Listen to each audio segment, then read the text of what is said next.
Hi there, Jack Canfield here, and today I want to share 5 strategies to help you develop maximum levels of confidence.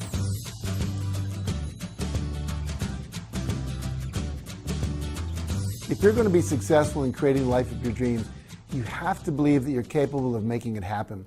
You have to believe you have the right stuff and that you're able to pull it off.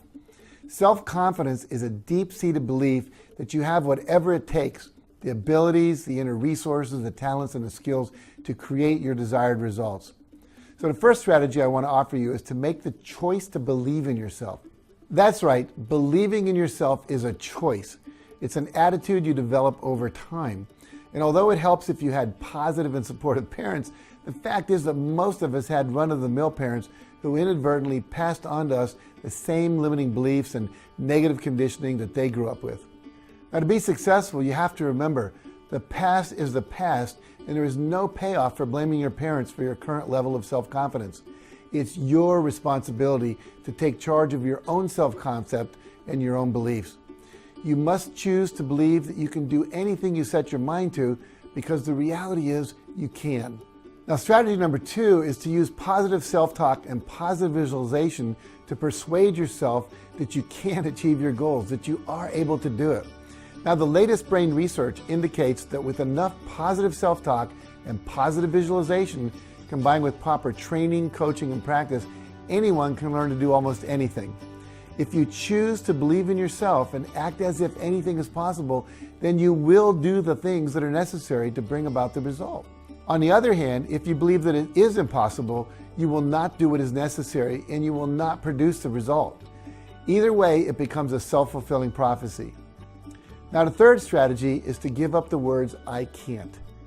If you are going to develop maximum levels of self-confidence and success, you need to give up the phrase, I can't, and all of its cousins, such as, I wish I were able to. The words, I can't, actually disempower you. They make you physically weaker when you say them. Your brain is designed to solve any problem and reach any goal that you give it, and the words you think and say actually affect your brain and your body. Now, let me give you an example. When you were a toddler, there was no stopping you. You thought you could climb up on anything. No barrier was too big for you to attempt to overcome. But little by little, your sense of invincibility was conditioned out of you by the emotional and physical abuse that you received from your family, your friends, your teachers and coaches, and by the decisions that you made in response to that, until you no longer believe that you can. And so to undo your past conditioning and move towards a future of confidence and success, you have to take responsibility for removing the words I can't from your vocabulary and replacing them with the words I can and I will. Now, the fourth strategy for achieving maximum levels of self-confidence is to ignore what others think about you. If having others believing in you and your dream were a requirement for success, most of us would never accomplish anything. You need to base your decisions about what you want to do on your goals and desires, not the goals, desires, opinions, judgments of other people, such as your parents, your friends, your spouse, your children, or coworkers. So quit worrying about what other people think about you and follow your heart. In fact, most of the time, nobody is thinking about you at all. The truth is, they're all too busy worrying about their own lives, and if they're thinking about you at all, they're wondering what you're thinking about them. Meanwhile, all that time you're wasting worrying about what other people think about your ideas, your goals, your clothes, your hair, and your home could be better spent focusing on doing the things that will actually get you closer to achieving your goals. And the final strategy that I want to share with you is to constantly acknowledge your positive past. Most people in our culture spend their time remembering and dwelling on their failures more than their successes. One reason for this is the leave them alone, pounce approach to parenting, teaching, and management that is so prevalent in our culture. When you were a young child, your parents left you alone when you were playing and being cooperative and you were happy, and then they pounced on you when you made too much noise, you were a nuisance, or you got into trouble. There was almost always more emotional intensity around your errors and your mistakes and your failures than there ever was around your successes.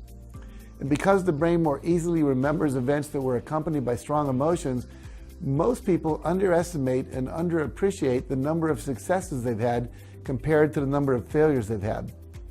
So the best way to counteract this phenomenon is to consciously focus on and celebrate your successes. Research has shown over and over again that the more you acknowledge your past successes, the more confident you become in taking on and successfully accomplishing new ones. Remembering and acknowledging that you have had successes in the past will give you the self-confidence that you can have more successes in the future. Now, keeping these 5 strategies in mind, I want to leave you with a bit of homework to complete after you're done watching this video. I want you to create a victory log, a list of all your daily successes. Now, you can keep your list in a notebook, in your iPad or your smartphone or on your computer, but the point is to keep a running list that you can add to each day. Begin by writing down your successes from yesterday and those that you have today, and then keep that list going in order to log these victories into your long-term memory. As simple as this exercise is, it is extremely powerful in building your maximum confidence. Now, to hold yourself accountable, I want you to leave a comment below with the first 5 items in your victory log, and I'll follow up with you guys to make sure you're staying on track. So thanks again for watching, and remember, nothing will change for the better until you do.